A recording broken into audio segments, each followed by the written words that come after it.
So I am an author, a speaker, and a brand strategist, and I really work with companies to help them grow their brand. So not necessarily at the tactical level, but strategically, where do you play? How do you win? How do you grow a brand where your customers choose you first?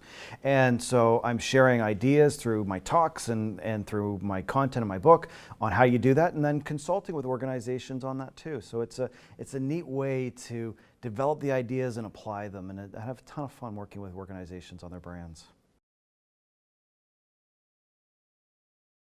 There's two things that I'm really intrigued on in digital right now. The first is really the growth of marketing automation.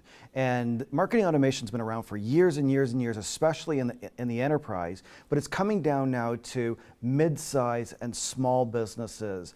And there's a lot of concern in terms of saying marketing automation is too expensive or it's just a lot of work.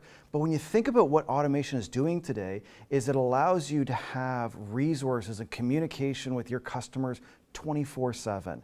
And it's like creating engagement all the time that's very deliberate and personalized. And this is really a shift. We've been going from broadcasting and hoping we get results to having engagement. I think marketing automation is facilitating that brilliantly.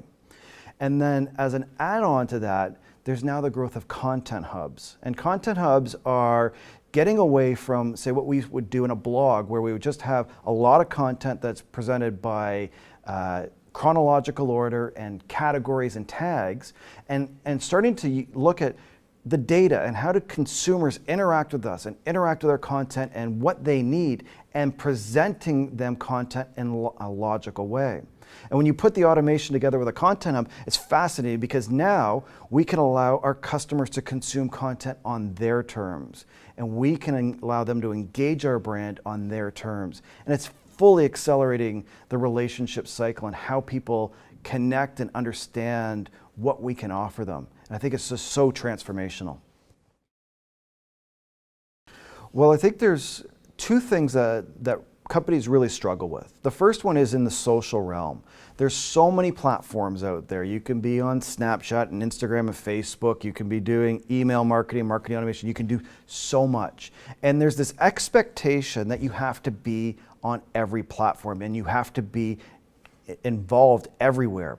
But the reality is very few organizations have the bandwidth and resources to do every single channel brilliantly.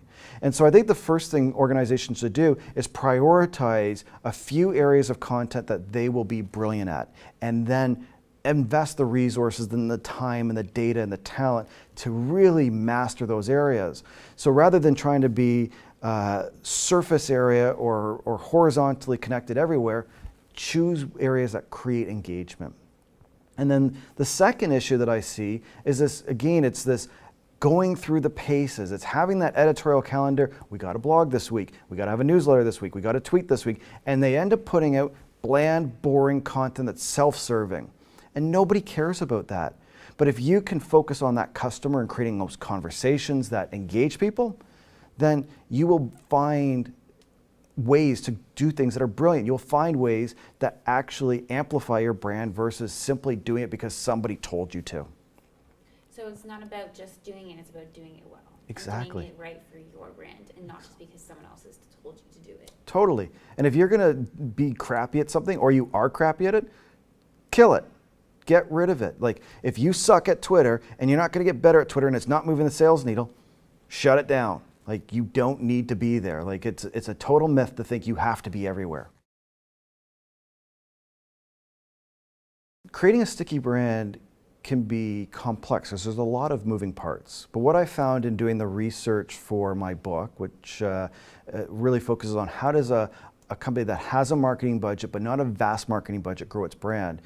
And to do that, we profiled over 150 companies from Canada to New Zealand. And in the research, what we discovered was really two key thoughts. The first one is the companies that grow the best brands are the best marketers. They're doing a lot of things really, really well, but more importantly, they care about it. They're investing in it. They're choosing to have a better brand than anyone else, not because they want to beat the competition, but because that's in their core beliefs. And so the companies that have great brands choose to have great brands.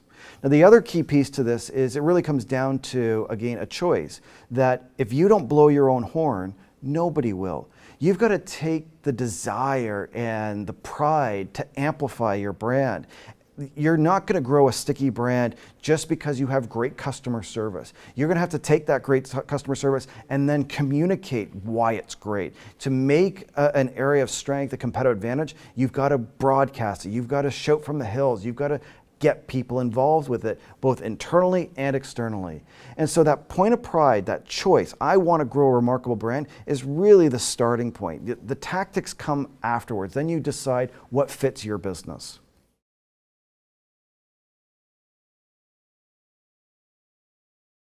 Well, a brand storyline is a communication device that's designed to engage your customers in a conversation. So the outcome that you're striving for is unique in terms of marketing because what you want is engagement. And the way you know that is when you can create a conversation or find a topic that gets other people to say, "That's interesting, tell me more." When you get someone to say, "That's interesting, tell me more," you've caught their attention. They're listening, they're responding, they're talking with you. And that dialogue is really the essence of a brand storyline where you get to share opinions, find common grounds, and get to know one another. So what we're looking for in creating your brand storylines is first, finding topics that are relevant to your brand and your business. So what are areas of strength for you that you can talk with authority on, but also resonate with your customer. And the key tactic with this is recognizing what you think is brilliant might not resonate with your customers. So in creating a brand storyline, spark multiple conversations. Go to market, talk to people, find what topics resonate. And when you find one that resonates, double down on it. And that could mean taking it from a live person-to-person experience to, say, Twitter or Facebook, and see if you can amplify it and get more people involved. And then if that connects, build a campaign around it. Try to promote the idea so that you can create a conversation at scale. And if you do that, what you'll find is you'll switch from just simply one-to-one relationship building to community building. Conversations add upon each other, and they add not only to people, but in the relationships that are interconnected. So it starts with that simple thought. What are topics that resonate with our market? Test them, try them, and when you find ones that work, just invest in them. Try to really amp them up. And when you do, you'll start to see lots of great things happening. People will call you more often. They will refer their friends. You'll see sales lift. You'll see all your metrics start to blossom a little bit just because people suddenly become a little bit more engaged. I want to say inauthenticity, but it's not really that. It's used car salesman syndrome. It's when you behave like an ass and go, "Oh, I've got a community. I've got all these people here. They're all here for one reason." And the next thing you know, you're throwing in some kind of marketing promotion, some kind of thing that's distracting. And what you've done is you've created an opportunity for a conversation, which is about you and I connecting with each other. And then all of a sudden, you capitalize on it and say, "Now what I want you to do is go to this webpage, download this link, go here, do this, and buy, buy, buy." And all of a sudden, that creates dissonance in the relationship, but it also creates a defense mechanism for the receiver. So the thing that a brand has to recognize is to reduce its desire to sell in order to facilitate the conversation. It's not about you, it's about the customer. And if that customer knows you, likes you, and trusts you, they will buy on their terms. As long as you provide them clear answers and places for them to go, you're great. But don't try to oversell.